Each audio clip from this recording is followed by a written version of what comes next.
Viewers, welcome to our channel. ఈరోజు మనతో పాటు ఆస్ట్రో న్యూమరాలజిస్ట్ డాక్టర్ రాజశుద్ధ గారు ఉన్నారు. నమస్తే అండి. నమస్తే అండి.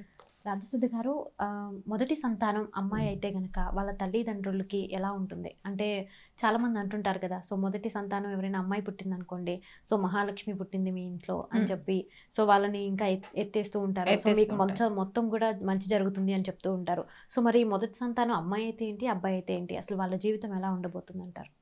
అంటే చాలామందికి, కొంతమందికి ఏంటంటే అమ్మాయి పుడితే టెన్షన్స్ ఎక్కువ, తర్వాత పెంచడం కష్టం, తొందరగా ఆడపిల్లలకు పెళ్ళిళ్ళు చేయాలి, ఇలా టెన్షన్ పడుతూ ఉంటారు కొంతమంది.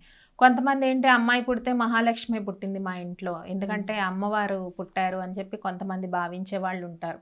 అసలు మొదటి సంతానం అమ్మాయి పుడితే ఎట్లా ఉంటుంది ఆ వైఫ్ అండ్ హస్బెండ్ యొక్క లైఫ్ అనేది మనం తీసుకున్నట్టయితే, అమ్మాయి అయినా అబ్బాయి అయినా ఎవరు పుట్టినా కానీ వాళ్ళు పుట్టిన యొక్క టైము, వాళ్ళ యొక్క జాతక ప్రభావం తల్లిదండ్రుల మీద ఉంటుందండి కొంతవరకు. అంటే కొంతమంది చెప్తుంటారు కదా, మా అమ్మాయి పుట్టిన తర్వాత తొలిసూరు మా అమ్మాయి పుట్టిన తర్వాత మాకు బాగా కలిసి వచ్చిందండి అలా చెప్తూ ఉంటారు. కొంతమంది మంచి నంబర్, బర్త్ నెంబర్ కానీ ఫాదర్కి మదర్కి మ్యాచ్ అయ్యే బర్త్ నెంబర్ ఉండి జాతక చక్రంలో మంచి యోగాలున్న ఎవరైనా, అబ్బాయి పుట్టినా అమ్మాయి పుట్టినా తల్లిదండ్రుల జీవితం బాగానే ఉంటుందండి. కానీ ఇప్పుడు సమాజ దృష్ట్యా అబ్బాయే పుట్టాలని అందరూ కోరుకుంటున్నారు. నేరాలు కూడా ఎక్కువగా ఉంటున్నాయి.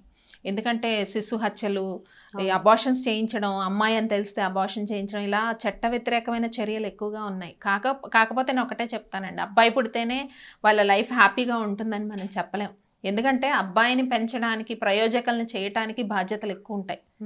ఒక అమ్మాయి, ఇద్దరిలో ఎవరు పుట్టినా వాళ్ళ జాతక ప్రభావం ఫస్ట్ ఆఫ్ ఆల్ ఉంటుంది. నెక్స్ట్ సామాజిక దృష్ట్యా మనం చూసుకున్నా కానీ అమ్మాయి పుట్టినా వాళ్ళు కూడా ఈ రోజుల్లో చదువుకుంటున్నారు, అమ్మాయిలు కూడా చదువుకుంటున్నారు. వాళ్ళు కూడా అసలు దేంట్లో తక్కువ అమ్మాయిలు, ఎందులో తక్కువ లేదు. వాళ్ళు కూడా అన్ని రంగాల్లో ముందుకు వస్తున్నారు, అబ్బాయిలకు సమానంగా ధీటుగా వెళ్తున్నారు. కాబట్టి ఈ రోజుల్లో అలాంటి అపోహలు పెట్టుకోవడం అనేది చాలా తప్పనే నేను అంటాను. వాళ్ళ పుట్టిన సమయము, వాళ్ళ జాతక చక్రము ప్రభావం కొంతవరకు పేరెంట్స్ మీద ఉంటుంది. కాబట్టి అమ్మాయి పుట్టినా మంచి అదృష్టవంతులైన తల్లిదండ్రులు ఉన్నారండి. ఎందుకంటే మదర్ ఫాదర్ డేట్ ఆఫ్ బర్త్స్కి అమ్మాయి ఎలాగా పిల్లలు అనేటప్పటికీ తల్లిదండ్రుల యొక్క ప్రభావం ఆ పుట్టే లగ్నం కానీ డేట్ పైన ఉంటుంది, బర్త్ డేట్స్ పైన ఉంటుంది. కాబట్టి అది మ్యాచ్ అయితే తల్లిదండ్రుల డేట్ ఆఫ్ బర్త్కి పిల్లల డేట్ ఆఫ్ బర్త్స్ ఒక 99% మ్యాచ్ అవుతాయి. కొన్ని సందర్భాల్లో కొంచెం నెగిటివ్ నెంబర్స్లో కూడా పిల్లలు పుట్టచ్చు. అప్పుడు కొంచెం పిల్లలతోటి సరిగా అభిప్రాయాలు కలవకపోవడం, అలాంటి ఫ్యామిలీస్ కూడా నేను చూశాను. కానీ 99% మ్యాచ్ అవుతాయి. అలా పుడితే, అమ్మాయి పుట్టినా జాతకం బాగుంటే వాళ్ళకి బిజినెస్లో కలిసి రావటం, లేకపోతే అమ్మాయి పుట్టిన తర్వాత వాళ్ళు ఉన్నత స్థితికి వెళ్ళడం. ఏంటంటే అమ్మాయి పుట్టిన ఒక పాజిటివ్ ఎనర్జీ అన్నది మన లైఫ్లోకి ఒక బేబీ రూపంలో వస్తుందే తప్ప దాన్ని మనం నెగిటివ్గా అనేది ఆలోచించకూడదు. ఒకవేళ అమ్మాయి పుట్టిన డేట్ ఆఫ్ బర్త్ మంచిదై అమ్మాయి చక్కగా చదువుకొని మంచి న్యూమరాలజీ వైబ్రేషన్లో నేమ్ పెట్టుకుంటే మంచి స్థితికి వెళ్ళడానికి అవకాశం ఉంది. ఇంకా అమ్మాయిలు మంచి స్థితికి వెళ్తే ఇంకా మంచి పేరండి అబ్బాయిల కంటే.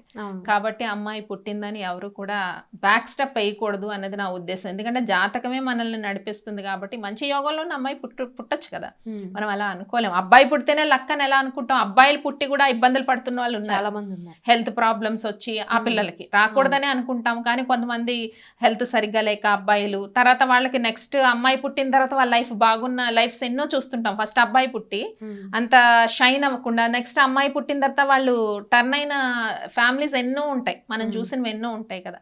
కాబట్టి అమ్మాయి పుడితే వాళ్ళకి టెన్షన్స్ ఎక్కువ ఉంటాయి అన్నది అయితే ఏం లేదండి. అబ్బాయి పుట్టినా టెన్షన్స్ రావాలంటే వస్తాయి. ఎందుకంటే ఆయన పుట్టిన లగ్న బలం సరిగ్గా లేకపోతే టెన్షన్స్ అనేది ఆటోమేటికలీ వస్తాయి. ఇలాంటి అపోహలు ఎవరు పెట్టుకోకుండా ఉంటేనే మంచిదండి. థ్యాంక్ యూ సో మచ్ రాజశుద్ధ గారు, చాలా చక్కటి విషయాలు చెప్పారు మా ప్రేక్షకులకి.